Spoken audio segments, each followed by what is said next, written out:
భాషకి సంబంధించిన ఇష్యూ శేఖర్ భాష వచ్చిన తర్వాత రాజ్ తరుణ్ వైపు శేఖర్ భాష మాట్లాడిన తర్వాత అంతకు ముందు వరకు ఏ మీడియా కానీ మిగతా వాళ్ళు కానీ ఎవరు మాట్లాడిన పరిస్థితి, కొన్ని ఛానల్స్ తప్ప.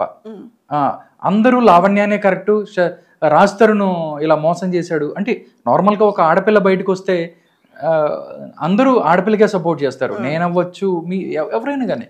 బట్ కొన్ని రోజులు అలా సపోర్ట్ చేసింది. దాని తర్వాత శేఖర్ భాష ఒక్కొక్కటి బయటికి తీసుకొచ్చిన తర్వాత ఎవరైతే మస్తాన్ సాయి ఎఫ్ఐఆర్ అవ్వచ్చు, దాంతోపాటు నెక్స్ట్ చింటూ ఆడియోలు అవ్వచ్చు, లేకపోతే XYZ ఇవన్నీ వచ్చిన తర్వాత లావణ్య అంటే జనాలకి ఎవరైతే ఉన్నారో వాళ్ళందరికీ ఒక పర్ఫెక్ట్ పిక్చర్ అయితే వచ్చిన పరిస్థితి ఉంది. బట్ శేఖర్ భాషను కూడా ఓ రేంజ్ లో టార్గెట్ చేసింది. 9 నెలల గర్భవతిని ఆ బిడ్డ శేఖర్ భాష అది కాదు, అసలు శేఖర్ భాష మగాడు కాదని చెప్పి ఇలాగా చాలా మాట్లాడే ప్రయత్నం చేసింది. అంటే ఇలాంటి క్యారెక్టర్స్ ఏదన్నా తను అనుకున్నది సాధించుకోవడం ఎంతవరకైనా వెళ్తారు. అదే నేను అనే పాయింట్. ఆమెకు కావాల్సింది జరగాలంటే ఆడ తండ్రిలే, కుక్కలే, పందిలే, నాన్నలే, తమ్ముళ్ళే. ఆమె జరగడానికి వాళ్ళకి కావాల్సినవి ఇయ్యాలా, ఓ లొంగితే వాళ్ళకి కావాల్సినవి ఇయ్యాలా. లేదు, మీరు నమ్ముతారో లేదో, ఆవిడ శేఖర్ భాషను కూడా పాపం అందరి మాటల్లో మీరు పట్టించుకోవట్లేదు కానీ ఆవిడ శేఖర్ భాషను ఓపెన్ ఆఫర్ ఇచ్చింది. Open offer.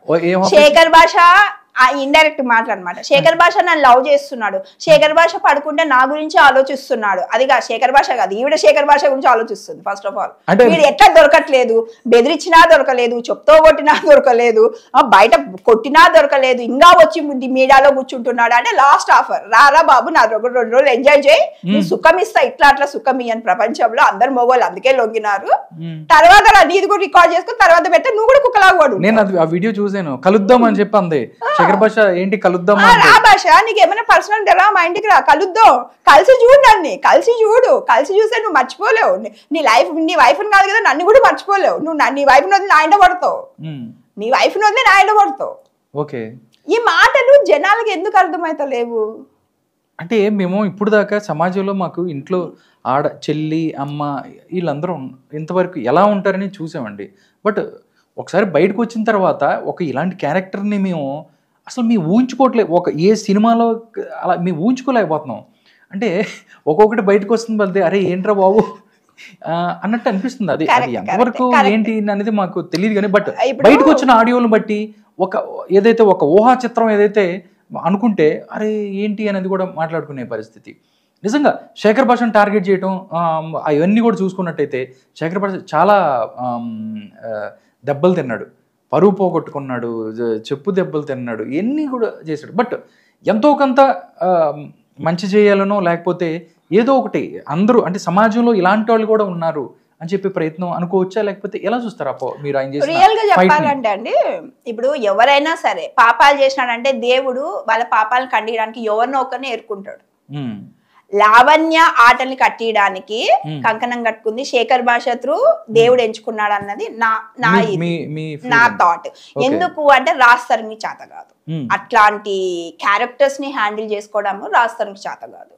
బట్ ఒక మనిషి లైఫ్ ఇప్పుడు ఎవరైనా ఇప్పుడు మీరు ఉన్నారండి, ఇప్పుడు మాట్లాడే పద్ధతి బట్టి నేను చేసే పని బట్టి నువ్వేంటమ్మా అని తెలుసుకోవడము ప్రతి ఒక్కరికి నాలెడ్జ్ ఉంటుంది. జనాలు ఏమంతా పిచ్చోళ్ళు కాదు. కాకపోతే ఈ రోజు వాళ్ళ దగ్గరికి ఒక ప్లాట్ఫారం లేదు, ఎక్కడికి వచ్చి మాట్లాడాలా, ఎవరి గురించి మాట్లాడాలా. మీరు ఒక ఎగ్జిట్ పోల్ చేయండి, లావణ్య లాంటి క్యారెక్టర్ మీ ఇంట్లో మీ అమ్మున్నా, అక్కున్నా, చెల్లున్నా, మీరు ఒక లేడీగా ఉంటే పెళ్లి చేసుకుంటారా? ఒక్కరు ఆన్సర్ ఇమ్మని చెప్పి నేను ఇట్లాంటి క్యారెక్టర్ నేను పెళ్లి చేసుకుంటానని చెప్పండి, ఎవరు ముందుకు రారు. అంటే అంత నీచమైన క్యారెక్టర్ లావణ్య. ఇప్పుడు శేఖర్ భాష అనేది లిటరల్లీ చెప్పాలంటే అండి, ఆయన చాలా మంచి స్టెప్ తీసుకున్నాడు. ఆమె ఏమేమో అలిగేషన్ వేసింది. ఇప్పుడు రియల్ గా ఆయన రియాక్ట్ అవ్వకపోవడానికి కారణం ఏమి అంటే ఆయనకు ఎందుకు వచ్చాడో ఆయనకు తెలుసు. ఒక ఆడపిల్ల ఆ పిల్లకి నచ్చింది, ఒక అబ్బాయి చేయకోకుండా ఒక అమ్మాయి వచ్చి ఒక తప్పుడు కేసు వల్ల ఎట్లా లైఫ్ స్పాయిల్ అవుతుంది చాలా మంది ఉన్నారండి. నాట్ ఓన్లీ లవర్స్ తో కాదు, వైఫ్ అండ్ హస్బెండ్ పెళ్ళాంతో కీలు బొమ్మల ఆడి మొగోళ్ళు బయటకు వస్తే పరువు పోతుందని చెప్పుకోవట్లేదండి, చెప్పుకోవట్లేదు.